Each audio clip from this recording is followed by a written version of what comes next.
Welcome to Cordially Invited. My name is Tara Platt. I am your host, Lily Kate. And I'm an actress and I'm a writer. And I'm probably best known for the work that I've done in voiceover. I'll let it slide. This time. Now get back on the ready line. Yes, ma'am. In animation and in video games. Things like Naruto. What is it? You planning on giving up too? Or the Spider-Man video game. Hands behind your head! Sort of those either big anime productions or sort of more mainstream video games. Hello, Tara. Welcome. Thank you for joining me. My pleasure. Thank you so much for having me on. I've been wondering about this for a long time. You voiced a lot of characters that do a lot of fighting in games. How does this look like? Like, do you get like notes of like, okay, so we have these lines and it's just like the grunting noises, or how should we imagine this? How does this go down? You know, it's a little bit of both. So sometimes every production is slightly different. So there's not a uniformity to how all scripts look, but you will have your line and often it'll say grunts or fighting grunts or something like that. Or they will literally write out like, yeah, so HYHGH or something like that. And when you get to those sections, depending on how they're recording that particular video game or that job, they either will have you do like a series of all the fight sounds together, or they will have you do it sequentially where it shows up in story.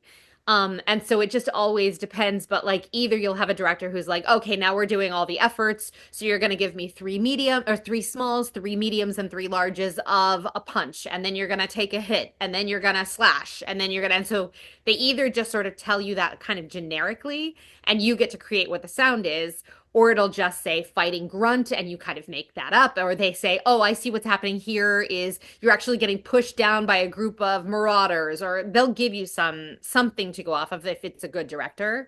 But sometimes it's written out like HYGH or something, sort of a weird sort of sound that you then have to go to the sound, or it'll just say fighting grunts or falling sound. So every writer is a little different in how they notate it, and then every production and director sort of work with you a little differently. But yes, it'll often be written out with funny little sounds, and then sometimes they'll just write ha or hia kind of next to them, but you can make your own sound. So you could go kuh! You could make a different sound than what was like specifically written, as long as you're keeping all of the efforts and sounds sounding a little different, because they don't want it to just sound like huh, huh, huh, huh. Like they want to make sure every sound has a slightly different feel to it, because how it will play in the game might be back to back or all in order. It always sort of varies depending on the production itself and how it plays out. Now I have to know, do you have a favorite one? I do like it when they give you a little bit of something so that your brain is like, oh, I see what to do with that. Like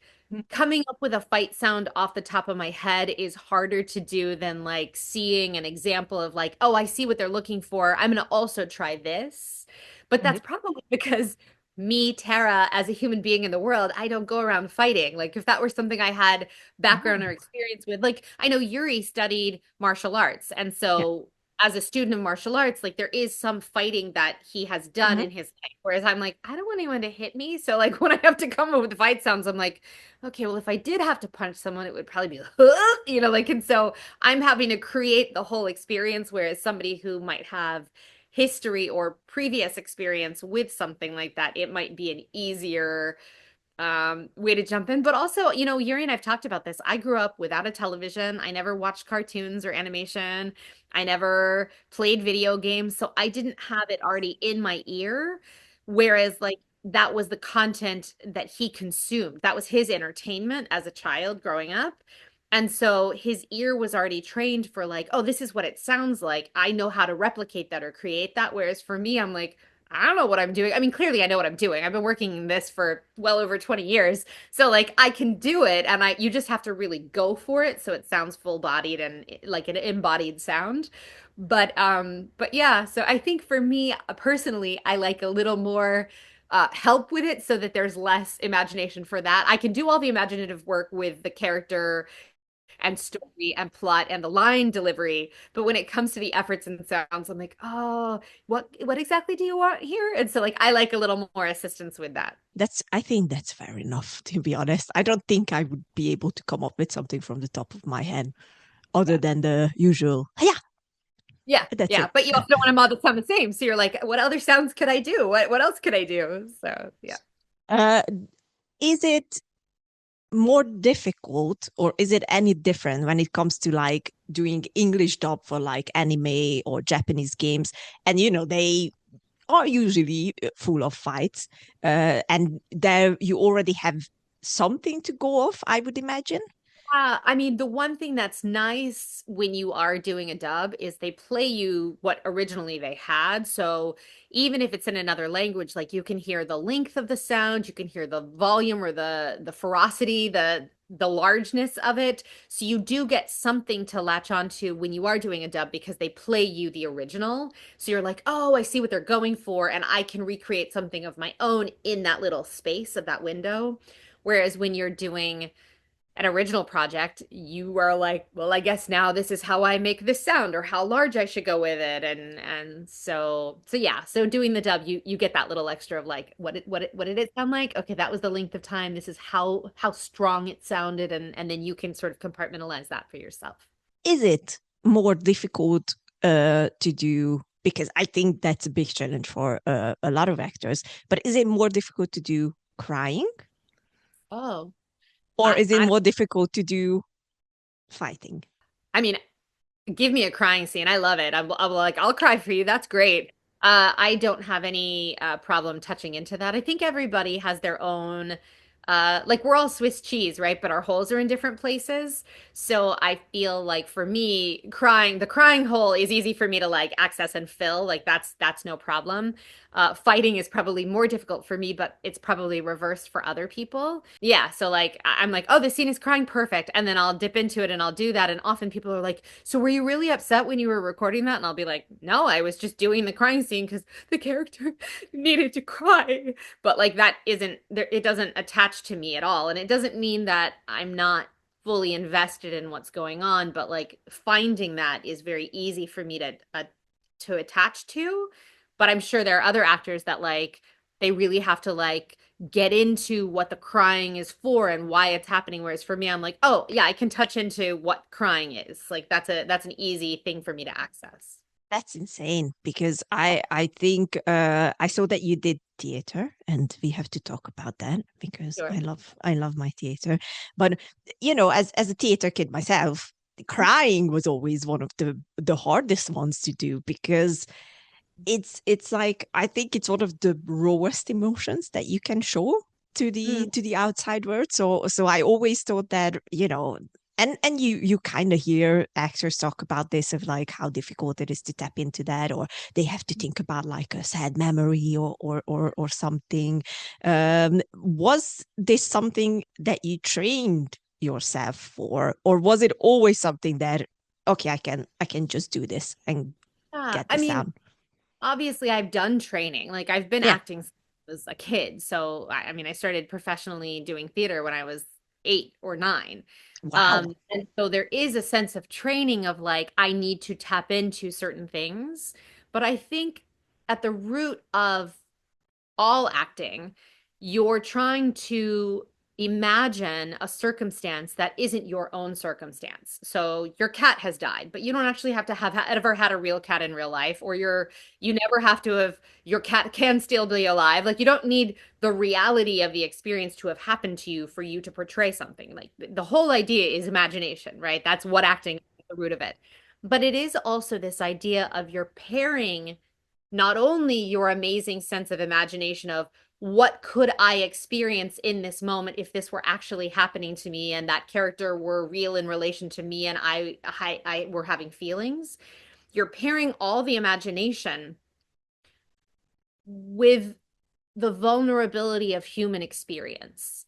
So all emotions are a big pool of vulnerability, right? So anger is part of vulnerability, sadness is part of vulnerability, joy is part of vulnerability, desire is part of vulnerability. Like all of the well of being human, there's a vulnerability to being able to express that. So I don't know that crying is any harder than really feeling the joy of experience. Like they're all in that pool, that wheel of all the emotions. And I think it's just about like really allowing yourself to tap into the reality of the imagined experience in that moment and letting yourself just be like, I'm dipping into that pool, that well of all of the emotions that are possible in the human form. Like, that's just what I'm going to do. And so, to me, there's none that are more difficult than any other. It's just that I have to line up the like imagination of, okay, now my character has to deal with the grief of the loss of their child, or now my character has to imagine this is the best day of my life and I just got asked to be married, or now like whatever is happening, you just have to tap into the reality of that full experience in that moment. I love that so much. I'm like, we could just talk about this and how to do this for hours. Honestly, I really, really like it because I've seen that you did a lot of Shakespeare. That's what Wikipedia told me, and you did one of my favorite plays, which is A Midsummer's Night Dream. I And did. and if the information, we can test this now if it's false or true. Okay. If it's correct on Wikipedia, you played Titania. Yeah, I I did. played Puck. Oh, you did? You were Puck? Oh, that's Yes. amazing. I was very, very fortunate. I don't know if you know the actor John Delancey. He was Yes. Q. Oh, yes, you know who he is. Um, I was fortunate enough that I got to work with him on a couple Shakespeare productions. We worked together first on the production that had Midsummer in it. It was actually a compilation of several pieces of Shakespeare, so it wasn't the entire play. And we were doing that, and we had such a great time together that then he later had me do a performance of Romeo and Juliet, and I did Juliet for him for the whole to do the whole show. But he's an utter delight, and he knows his Shakespeare. Like he just it's in his bones, and he loves music too. And so it's like Shakespeare is music, and so it was really fun to get to experience working on such amazing words with such a brilliant mind. So. Do you still do theater or? I haven't after Yuri and I had our kid, it's just juggling the schedule of doing a play has been very difficult. But I started in theater. Like I was a that's where my love of all acting started is I started doing plays when I was like I said when I was like 8 or 9, and then all through high school, and then I went to college and I got a degree in theater, and then I did stage in New York, and then Yuri and I got married and moved out to Los Angeles, and I did stage. And so I basically did theater like my whole life until I had my kid, and then I was like, I don't know how to juggle nighttime performances and being away for all these rehearsals, and so I stepped away from it. And it's not that I don't think I will ever go back to it, but I just don't have, with the way that our lives are sort of, and we travel a lot now. We do a lot of conventions. So just timing, trying to figure out how to work a rehearsal schedule and performance schedule into our lives right now is just not the thing for me. But Yuri and I have actually talked about like I did the Fringe Festival in Edinburgh once, and we did 2 shows in repertory, and Yuri was like, well, maybe we should do that. Maybe we should take 2 shows and do them in rep. And I was like, oh my God, that'd be so cool. And then of course we both write, and we were like, what if we wrote some shows and we could do the show? So there is a potential for us doing something in the future. It's just, certain things happen in your life for certain reasons at certain times. And right now is not my stage phase, which is a little sad, but also I'm doing so many other things that like there's not really time to grieve or mourn the loss of it because I haven't really said goodbye to it. It's just sort of like off to the side while other things are happening. Did you already have the chance, or did you even ever have a role that you always wanted to really do on stage? Or is that still waiting for you out there? I mean, I feel like that's always still waiting for you because that's what's so cool about the theater is there's always possibility, and that anything can be created with the right imaginative world. Like if you have the right production and the right team, you can tell any story in any way. I mean, it's why you can gender bend. It's why you can do, like it doesn't really matter who's playing what characters. Anyone can believe once they step onto the stage and once the audience sits in the seats, we can all agree to join forces for this 2-hour little chunk of time and enjoy the world that is created live in front of us. And so I feel like it's always still a possibility. I mean, there's thousands of productions I've seen in my life, and like, of course, there's roles I would love to play, but I feel like they're all still there. It's not like I've passed any of them by, because honestly, even though I'm not a young little thing anymore, like I could still play those roles if it's an interesting production and is willing to do that. So I don't really feel like it feels more like on camera things get cut off, because like I will always have this as my physiognomy. Like this is what I look like, and I'm not 20 anymore. So like on camera they're gonna be like, well, she's not a teenager, so like it feels like that's much harder. Whereas I feel like on stage somehow, even though I did Juliet decades ago, like I could still step on stage and do Juliet, sure. Like so it feels somehow like there's still the infinite possibility of anything existing on stage, which is exciting also to feel like it's not like a door has shut behind you. That's the beauty of theater, isn't it? It really is like for me it was Puck. Yeah. Like Oh, Puck is amazing. Amazing. that, I would love to play Puck. Yeah. Who wouldn't want to play Puck? Yeah. It's so good. Like ever since I've seen Stanley Tucci's performances as Oh, Puck yes, in the he is movie, the best. I love him. I was like, I need to play this character. And then when I actually did for 2 years, I was like, I'm done. Yeah, you got it. Check. I mean, honestly, I will admit that like there was a part of me that after I got to do Juliet on stage, directed by John Delancey, I was like, okay, I guess I'm done now. I did it. I did everything. Like I did it. It's done. But like there's always the unattainable next thing. Like, and so that's always exciting, because there is always something waiting for you in the wings. Like you never know what's coming, and that's a joy in that creative process. Oh yeah, definitely. Like I know that when I'm gonna be old and I can barely walk anymore. Okay, hopefully I can still walk, but you know what I But mean. yes, yes. Yes. The other dream role is I can only play that if I am already old, is from Cats, the old theater can. Oh, yes, yes, yes. Absolutely. Absolutely. But I also, I mean, speaking about Puck, like, what if Puck were an old man? Like, that would be interesting. Like, that's the thing about theater. It opens our minds up, and I love that. And so, what if Puck were an old woman? Like, that's cool. Like, anything is possible. Then that's part of the magic of theater, and it allows us to step away from ourselves and into our imagination. And so, I feel like it keeps us on our toes, which is exciting to feel like there's something that can always be just around the bend, just waiting for us. Yes, 100%. All right, I can tell already. Yuri is my movie buddy. You're gonna be my theater buddy. That's it. It's like it's good for me. I won.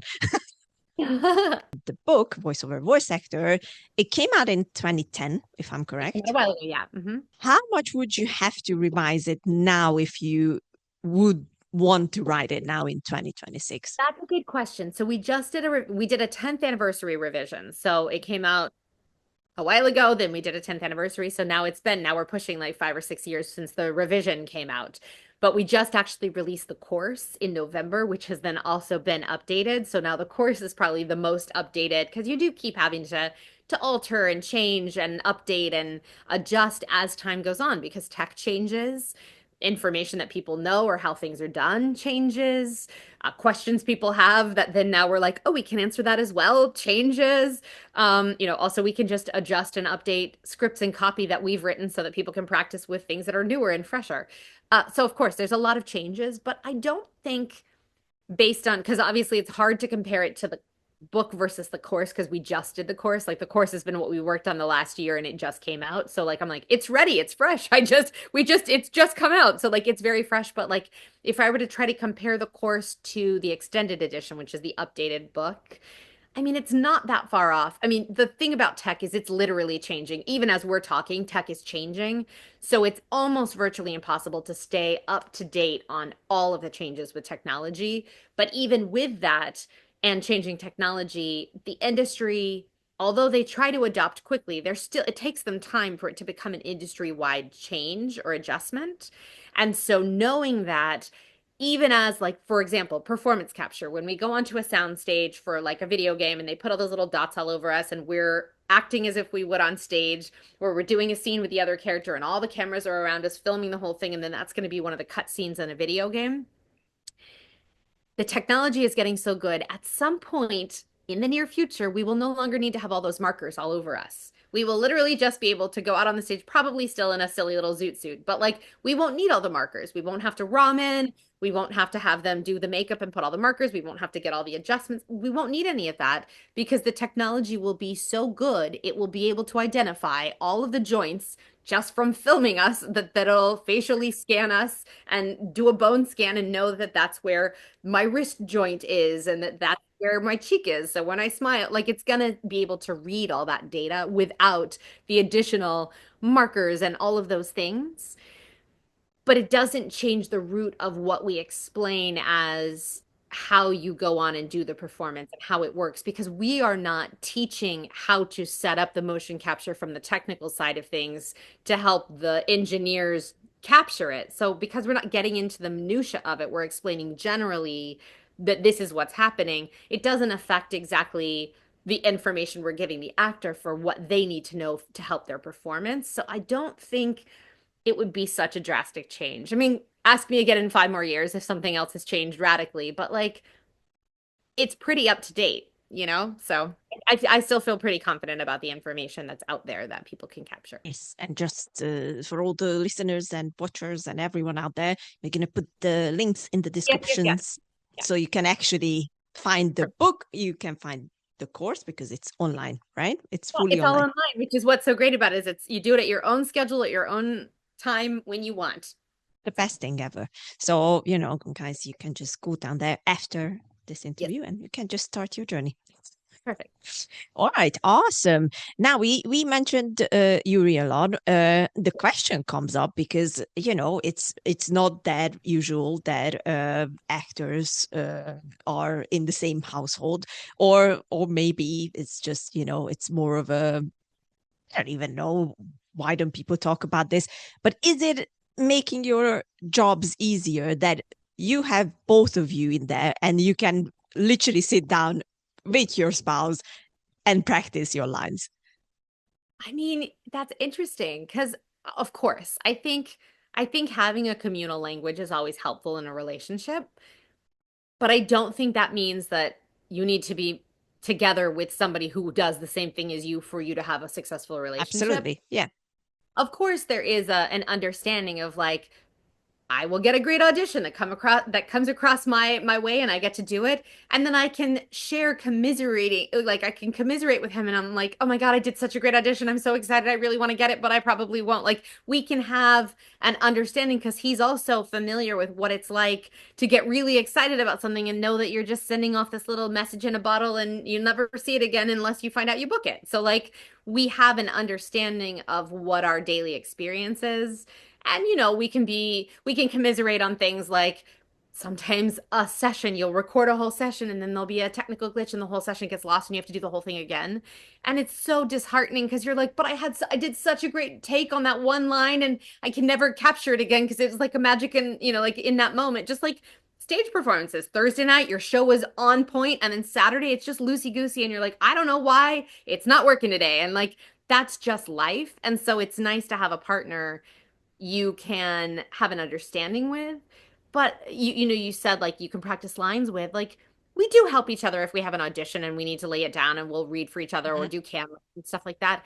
But it's not like we spend all of our free time working on the work. Like we're in a relationship, so in our free time we're also touching base about childcare and making sure the groceries are purchased and dealing with our car trouble and like we're humans. So like we're not only ever in the career. Like it's not, that's not, people often are like, well, do you guys talk to each other in your voices? And we say no. Like I'm just always me in my relationship with my husband and he's always him. And we talk about things and we help each other out. But like I'm not suddenly Wonder Woman talking to like that's just not how it works. Like we're still us in our relationship. So it's an interesting idea, but yeah, I think it's helpful that he gets it and I get it and we can support each other and celebrate the wins and celebrate the losses because sometimes you got to celebrate the losses. But like we're just us living our lives and then that's our job on this side. I mean, I did ask this from Yuri as well, so I'm going to ask you as well because Yuri has like over 800 credits. You have over 300 credits on IMDb, and it might not be all of them, as far as I can tell. Sometimes I'll get up there. It's fine. Yeah. Yeah, exactly. So, how do you do it? Because it feels like that the two of you do so much that one can help but wonder of like, but when do you have time to do anything else? Yeah. I mean, yeah, I will say he works a lot. Like Mm. he works a lot. There are many days in the week where he will have multiple sessions. So like in a day, he will have several sessions that day. I don't tend to have as many sessions as him just because I don't have as many bookings. I still work a lot. Like I am constantly working and I have a very great career on my own, but it is very funny because it's hard to not look at his career and be like, well, why am I not doing that? Well, it's because I'm not, but that's okay because that's just everybody has their own path and you do your own things. Also, he's got a very specific thing that he does that is working right now, which is great. And so like he's not around quite as much as I am. So sometimes we shift the balance of like, I know you've got sessions until 6 o'clock today and you started working at 9 a.m. and this is now you're going to have 3 sessions today. I will make sure that kiddo is picked up from school and that I feed him a snack so that we're waiting for you when you come home so we can all have dinner together. You know, like I can navigate and manage other things while he's taking care of that. But he also switches with me. Like there'll be days when I'm like, oh my God, I have to go out to Santa Monica and I won't be home till 7, or I'm doing mocap today or whatever. And we make it work so that we can both adjust it. But yeah, we're working a lot of the time. And it's also another reason where like people were asking us for years why we didn't teach a class. And I was like, I don't know how we're going to. It's why I'm not on stage right now. I'm like, I literally don't know how I would juggle doing a show in the midst of like navigating my own career and auditions and that and my life and the fact that like, we have a production company and we have a publishing company and I have scripts that I'm working on and like other stuff that I'm doing and I'm a mom and I'm a wife and I'm a friend and like there's just only so many hours in the day. So it's why our online course is online because I was like I can't schedule a 6 p.m. weekly course with people. I just can't make that happen. And so yeah, we're very busy, but we play hard and we work hard. So like when we can play, we play hard, and when we can work, we work hard. Which is honestly very admirable, and I am just in awe of like, my God, sometimes I feel like I'm not even doing anything. Oh, no, I think everybody feels like that though. There are days when I'm like, "Oh my God, I didn't do anything." So like yeah, we all need ups and downs. That's how it all works. Yeah, definitely.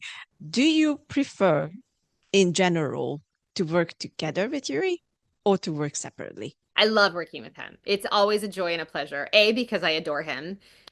B, because I want to spend as much time with him as possible before I'm not alive anymore. Like I love being around him. And C, because he's so awesome. Like he's so talented. He's so easy to work with. He's so collaborative. He's so fun. And it just makes it a joy. I mean, like it's why you see like almost like troops of people. Like Stanley, speaking of Stanley Tucci, you brought him up earlier. Like he loves to work with the same people over and over again. Why do you think that is? Because it makes life easy and fun, and you get a shorthand and you have a great rapport, and it's easy to jump into it. You trust them. Like, of course, I want to work with him. Do we always get to work together? No. Have we gotten to work together a lot? Yes. So, like, I always welcome any time that we get a chance to work together. That's great. Because the first one, I might be wrong about this, but I had to look at the titles that you you put in. Yeah. It was very, very early on, and I think it was an anime. And of course, I didn't write it down because I'm not that smart. I think I know what it is. If you're going to bring it up, I think I'll agree with you. Okay, hold on, because Wikipedia is still hiding in here, and I just have to see the title. Marmalade Boy. Marmalade Boy was near the beginning, but I think the first one was Rave Master. But you know how like Oh, sometimes they put dates on things, and I don't know yes. what all the date of Marmalade Boy versus the date of Rave Master, but I think Rave Master was the first project we worked on together. And what I mean by that is for voiceover and animation, Mm-hmm. because obviously we met doing a film together. So the first project we worked on was the film we met on Yeah, together. That was literally the first time we'd worked together. But yeah, I yeah. think Rave Master was the first one that we worked together on. But Marmalade Boy was right around that time, but it was a little later. And here comes the very interesting thing. Who is Zoe Oliver? Oh, that's just a pseudonym. There were certain projects early on where I think they were afraid of using real people's names. I don't know why, because Why? it was early on in the career. And so, like, I was like, I don't know, because my parents were going to name me Zoe if they hadn't named me Tara. So I was like, well, Zoe sounds good. And my middle name is Oliver. So I was like, Zoe Oliver is a good pseudonym. If that's what you need, here's a pseudonym. So it's just a pseudonym.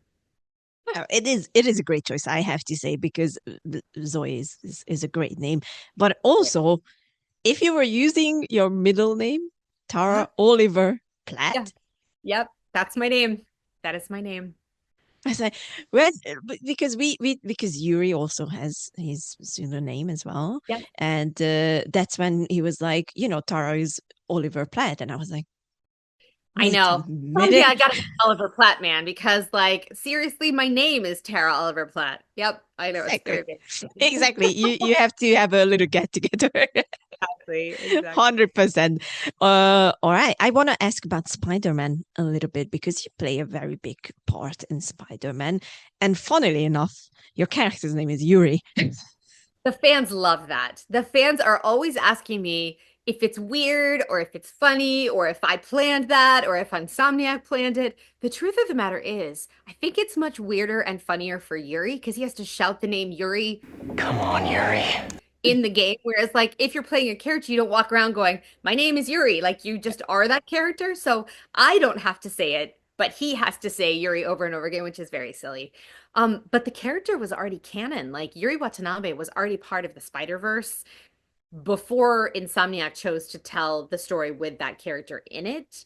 And they didn't choose to put her into it because Yuri was cast. So it really, as much as fans speculate on things, it wasn't because Yuri was in it that they used the name Yuri and like any of that. And the truth is, it wasn't nearly as weird for me as it was for Yuri. So I think Yuri got much more of the fun silliness of having to scream Yuri over and over again than I did. So. I mean, to be fair, I would have loved to see his face for the first time he had to do it of like, okay, I'm going to scream my own name now. Yeah, yeah. There was one day when I showed up for a session and I went into the booth, and of course, because they bring the script in and they only bring you the script that you need. And I walked into the booth and I had said hi to everyone and I went in there. And then on the stand was all Spider-Man, Peter Parker's lines.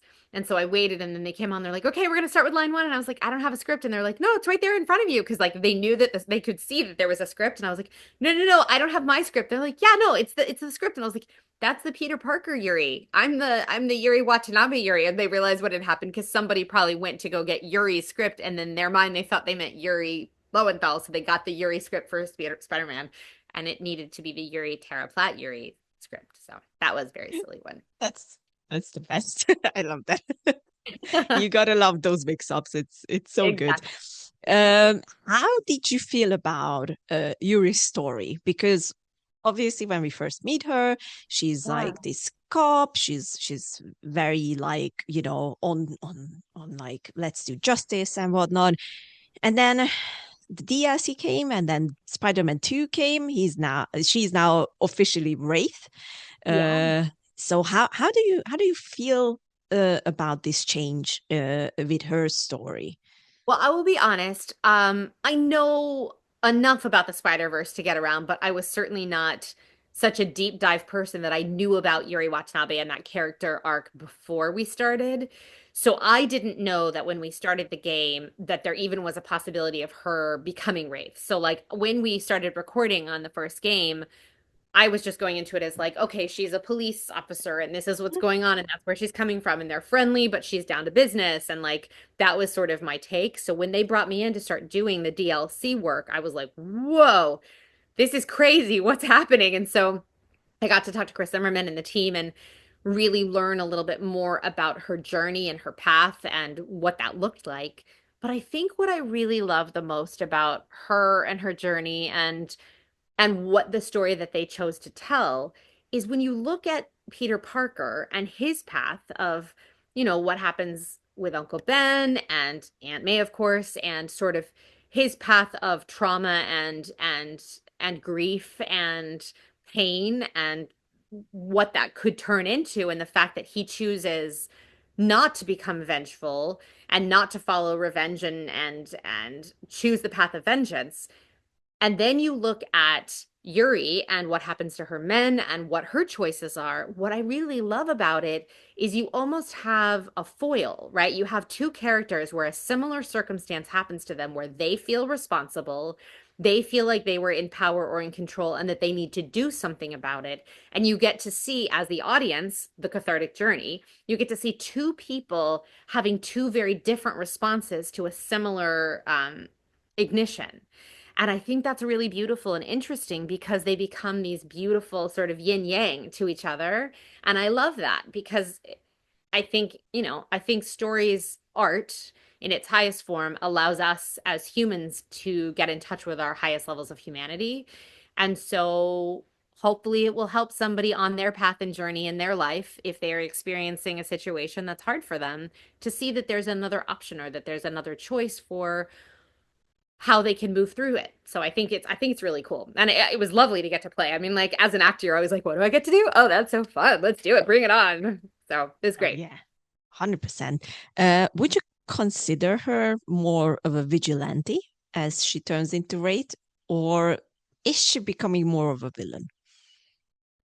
That was a really good question. I mean, it always goes back to the question of like, does a villain know they're a villain? I mean, I think in her heart, she's more of a vigilante. And I think, I mean, like, she does say, like, I want to help the most people, right? Like, she is still in her heart and core of like who she is and where she's coming from. She's trying to save the most people. And where she struggles with Peter is that, like, he doesn't want to hurt anyone to do that, where she's like, but if we take out that bad guy, then we're good, like so I think it's vigilante because I don't think she thinks of what she's doing as activities that would be considered villainous. Like I think she thinks she's helping and saving and she just wants Peter to get on board. Like that's, like she just wants his help because he's good at what he does. And if he's not going to do that, then she's just going to do it herself because she needs to do what she needs to do to make it okay. It'll be interesting to see what happens next. And who knows? I mean, the truth of the matter is, like, I'm sure that if they choose to tell a story where if they choose to bring her, they have so many things they could do with whatever they're going to continue on. So, like, I don't even know if I'll be a part of it. But I'm just glad I got to bring her to life the way I got to bring her to life because she was a joy to live in her shoes for a while. Honestly, one of the best characters. Like as a big Spidey fan. Oh, yes. That's beautiful. I Yuri was always one of my favorite ones of like, and I always felt like that she was always a bit looked over, maybe for me. And so when she actually showed up in the game, I was like, yes. Oh, that's awesome.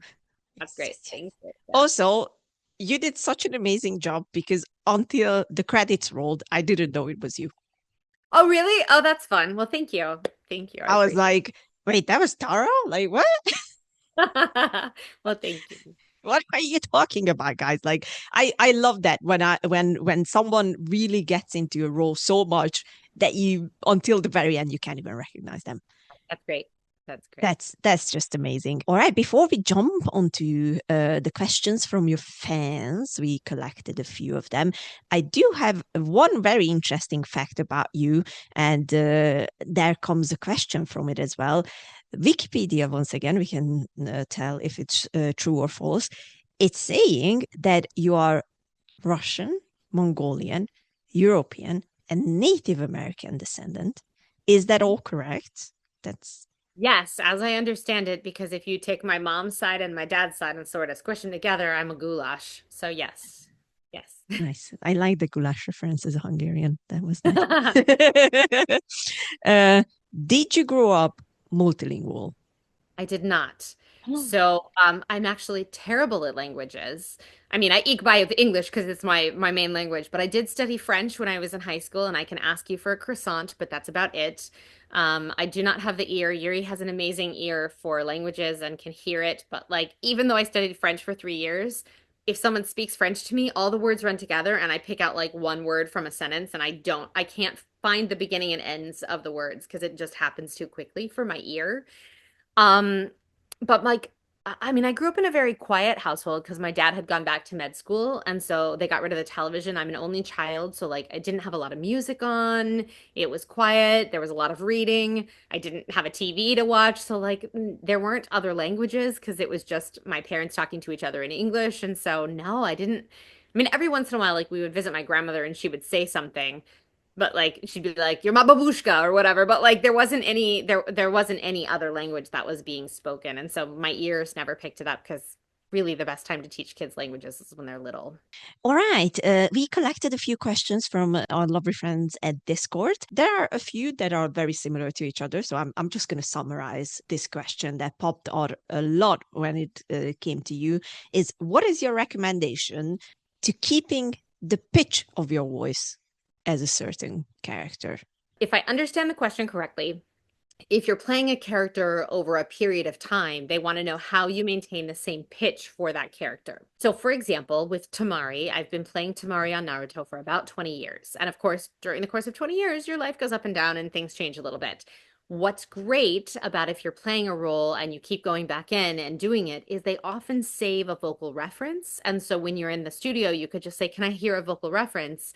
And they can play you a line. And by hearing that line, your own body, your body parts know what they did to create that. So if somebody plays you saying something and you're doing it, let's say it's a very weird, this is not Tamari's voice, but let's say you do a really weird voice and then you don't remember what you did. If you heard a playback of you doing that really weird voice, your body would remember what it did physically to create that voice, even if it had been a year or 2 years or 10 years. It just, there's something about hearing it that your body goes, "Oh yeah, I know what to do to get that. Like I know how to find it."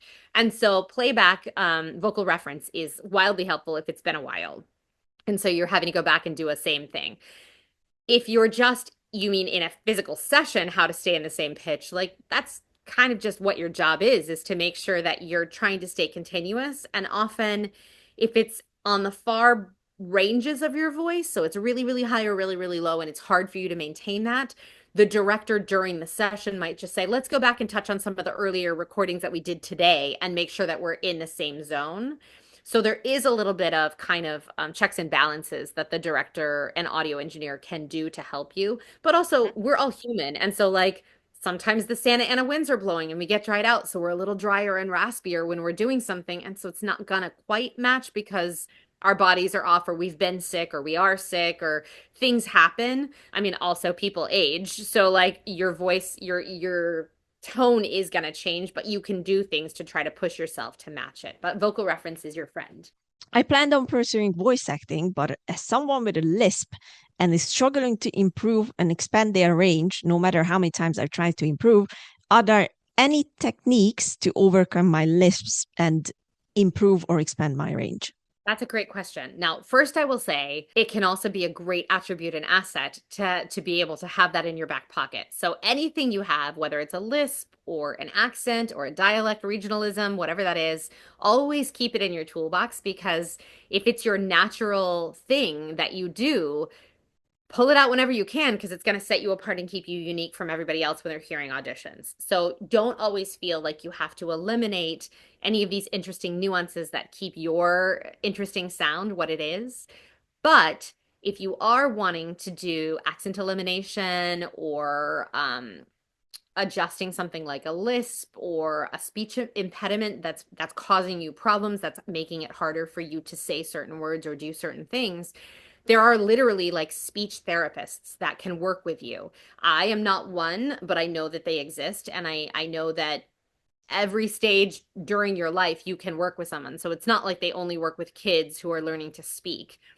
If that's something that's important to you and you really want to do that, you can work with a speech therapist and they have specific exercises that train you how to work with your tongue and work with your teeth and work with your lips and your mouth to figure out how to make sounds sound different than maybe what your natural experiences, and also train you just like if you were working out at the gym. Like we don't all have a strong core to begin with, but if you do certain exercises and you learn where certain things are located, you can strengthen your core. So it's the same thing with your mouth and your voice. You can change it and adjust it, just like you could work with a singing instructor and expand your range. Like there are things you can do to make those adjustments if that's important to you. The next question is also from someone who is trying to get into acting.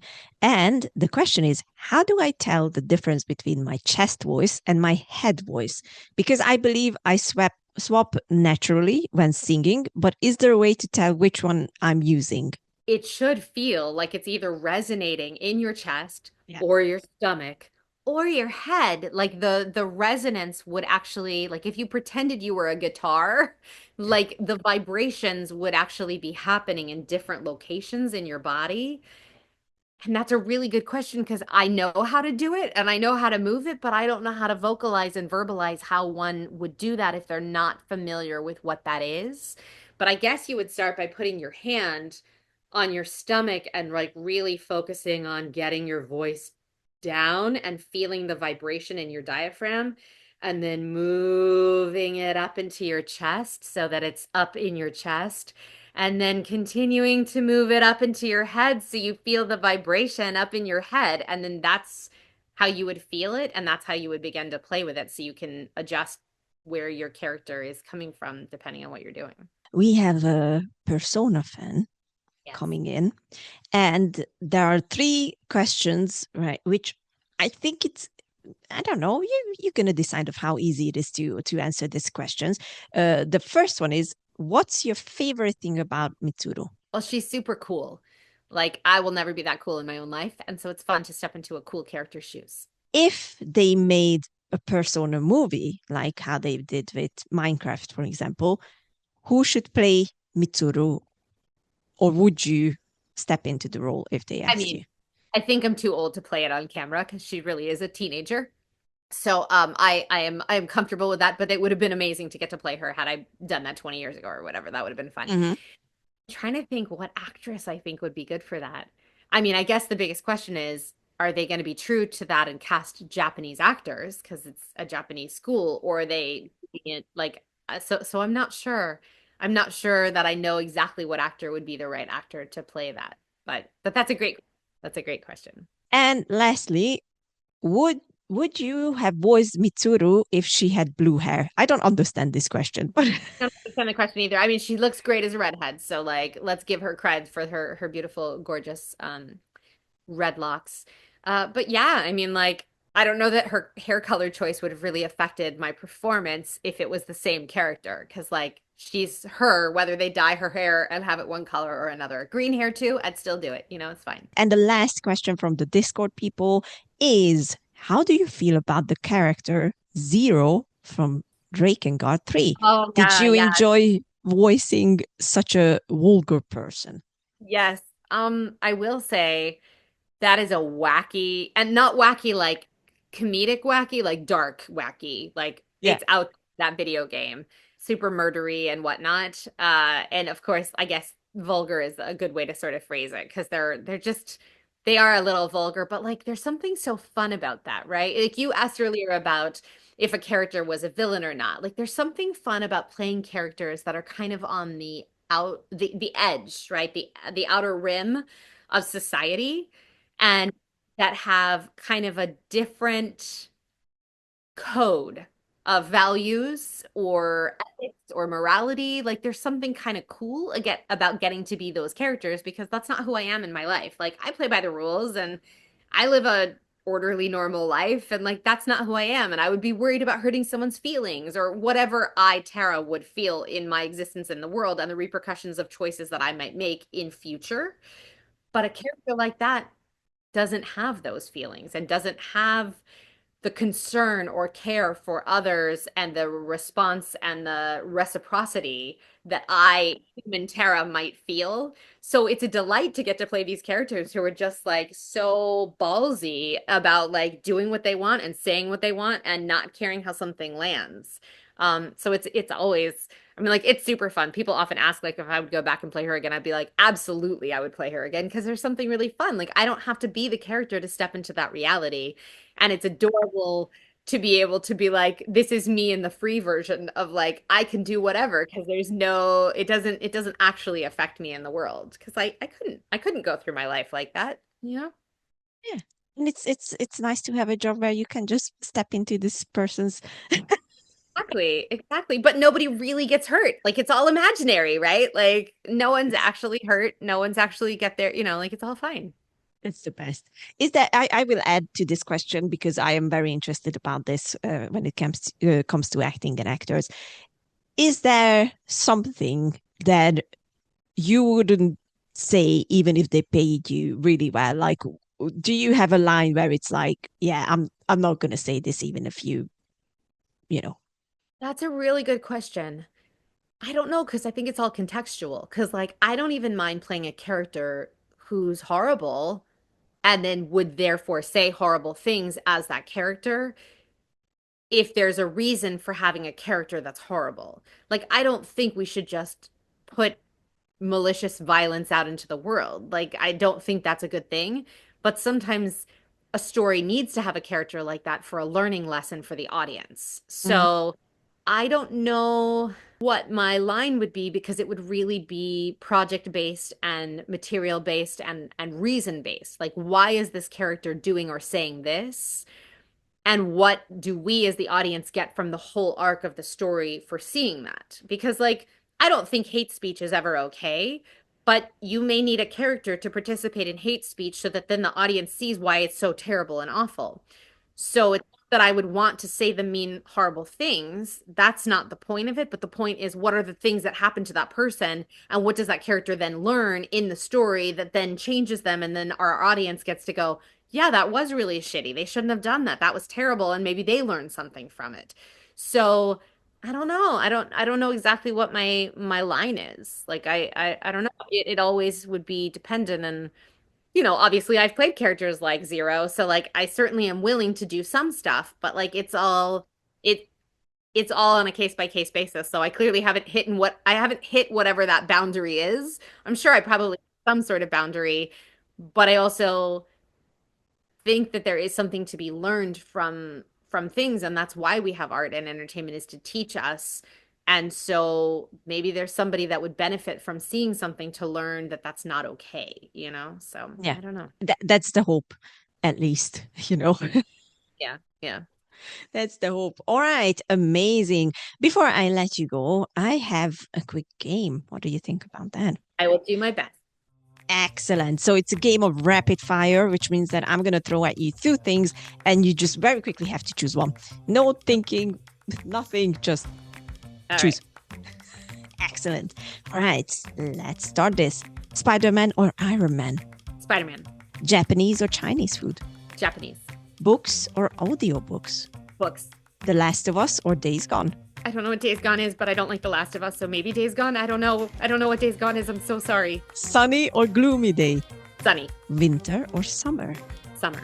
A day on the beach or hiking? Hiking. Singing or dancing? Dancing. Streaming or cinema? Cinema. TV shows or movies? Movies. Bleach or Naruto? Naruto. Live streaming or Comic-Con? Comic-Con. Photos or autographs? Photos. Theater or concert? Theater. That was the last one. I knew I had to leave that for the last What one. is Days Gone? Because now I'm like, what was that? What is that? What is it? Apparently, I choose Days Gone because IMDb told me that you were an additional voice on it. Oh, I might be. Is it a video game? It is, yeah. Oh, okay. Sometimes when we work on video games, it's like a code name. So I might have worked on something without really knowing like exactly what it is. Is it also scary and zombie-y, sort of like It Last is. of Us? It is. Okay. It is zombie. That is not the content that I like at all. I'm like, I'd steer as clear away from that as possible. So yeah, that makes sense. Yeah. Neither? Can you vote neither?